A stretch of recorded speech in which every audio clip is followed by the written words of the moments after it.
All right, this is going to be a quick one, but my wife came to me the other day and said that she was having problems shifting the car into reverse. So I think I can show this without turning it on, but you go to shift. So this is supposed to be reverse right now, but you see it thinks it's in neutral, right? And then here we're showing in neutral. We're still showing in neutral here. Drive worked.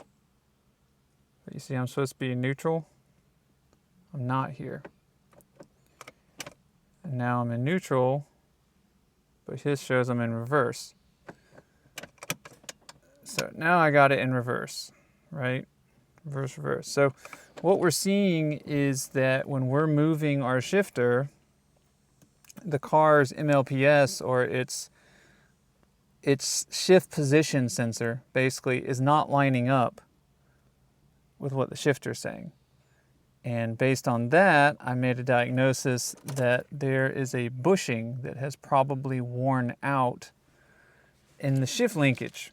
A bushing that looks kind of like this. So I'm going to show you real quick where that bushing is, and we'll replace it, and we'll see if that resolves the issue. All right, in order to get access to our shifter linkage, we are going to need to take the airbox out. That's relatively straightforward. 2 clamps, get them off. Pull this part of the airbox aside. We need to remove the bottom, which will just slide out like so.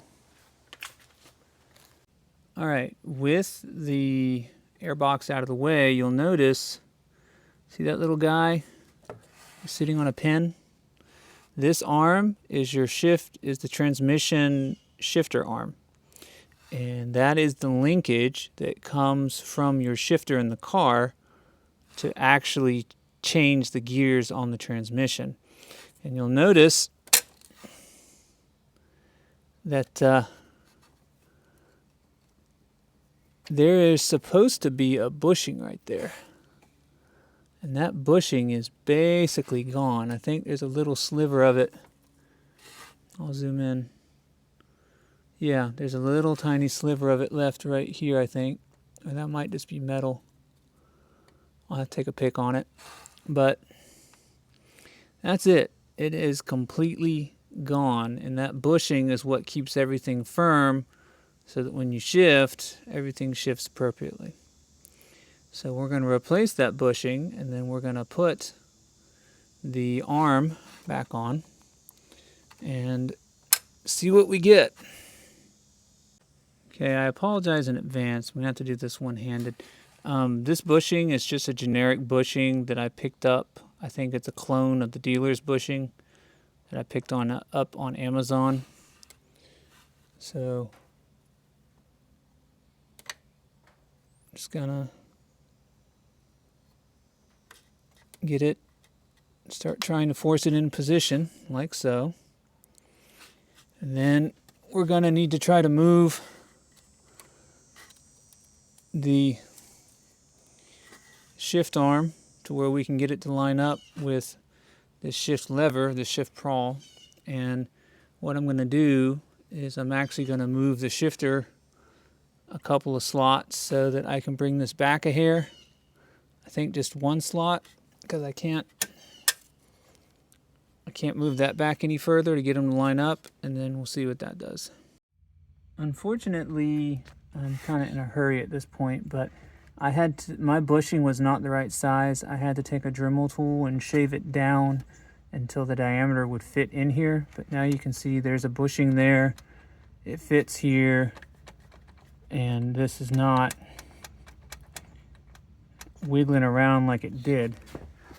The other thing that I need to show you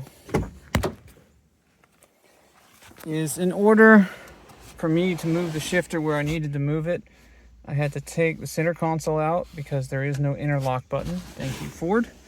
And then I had to take and push on this little white thing. If you push it in, that allows you to move the shifter wherever you want in order to get everything to line up. So at this point, if I had the key in, these two should line up now. and we should not have problems. All right, so park to park, put on the brake, reverse to reverse, neutral to neutral, drive to drive, manual. Well, there, manual. So drive. That's not good. So quick addendum to the behavior I saw where the shifting still wasn't quite right. What I figured out is that this plastic piece is sliding on the metal rod that it's attached to. So as the rod moves to move the actual gear selection of the transmission, which is this right here, it starts sliding a bit. And then when you go to push and pull, it doesn't push and pull this where it's supposed to. So then it doesn't put it in the correct gear from the shifter in the car. So what I did was this. This is JB Weld steel stick. I have no clue if this is going to work or not, but I have wrapped up behind this plastic head just to act as a brake, basically. I want the steel stick to stick on the metal, stick on the plastic, and hopefully once it cures up, which it's supposed to cure up in about an hour, which means it should be cured up at this point, that it'll keep this head from sliding, and then we should be good to go. But the bushing did also need to be replaced. So summation, bad bushing. That plastic head is moving around. I think it was glued internally and the glue gave up. And also this thing, not necessarily related to this, but it needed a transmission drain and fill, so I did that too. Hopefully this works. I'll keep you posted. Wanted to give a quick update about the transmission linkage situation. My repair is working. I was being kind of brain dead yesterday or a couple days ago when I was talking about it, but basically I needed to put in a spacer that could float on the main metal rod that's back in here. So, I mean, you can see the rod down there.